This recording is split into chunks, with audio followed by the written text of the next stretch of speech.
President Medvedev, compared to Western Europe and to the United States, Russia's growth rate is quite impressive. But compared to India and China, to put it politely, it's more modest. What is Russia's rate of growth, and will the European crisis, the economic crisis at present, threaten Russia's growth rate?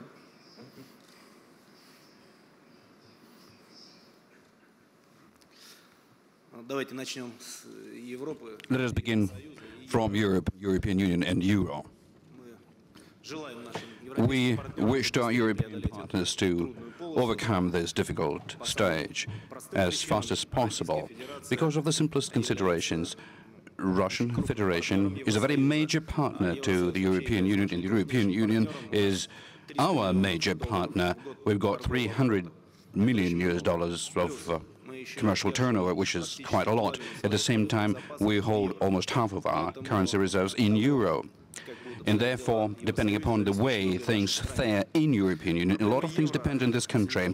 The problem of euro, without going deep into it, and I don't think that anybody was able to go deep into it, it is always floating on the surface, is that never before in the history of mankind there have ever been a situation where there would have been a strong currency which could serve different countries. In some of these countries there is a strong economy, in others, alas, it is a weak economy, and that is exactly the kind of a contradiction which would always create problems. But nevertheless, I believe that this is a surmountable problem, particularly in the context of the fact that the world is trying to achieve the global currency, something that we've just very interestingly heard from President Nazarbayev. So we wish Europe to overcome these problems as fast as possible.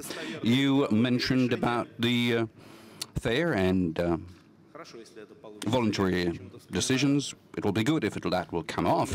Somehow I recall the voluntary giving up of cattle in the collective farms which took place in this country by the end of the 20s, beginning of the 30th, in 1930s, the last century, we didn't lead to successful results. So hopefully these voluntary decisions will be made in Greece, will be much more successful, and the European Union will assist this. Now, with respect to the rates of growth, you are raising a question as to why they are different from the pace of growth in China and in some other countries. The answer here is also quite simple, because Russia is not China. And everything is quite self-evident here. In many ways, we still be going through the way of the development which the Chinese economy has been going through during the past 20, 30 years. This is first thing. Secondly, there are very special Chinese factor as well as very special Russian factor.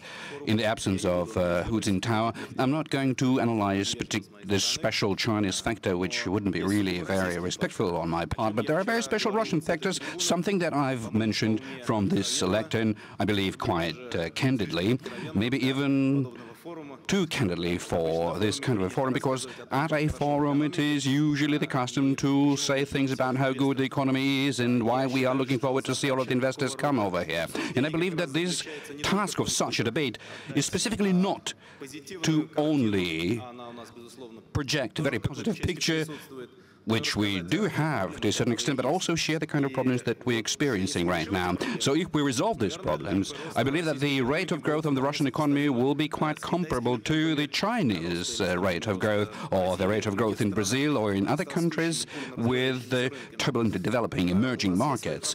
We've got our own problems. We need to resolve them. And in any case, we are doing our best to solve them.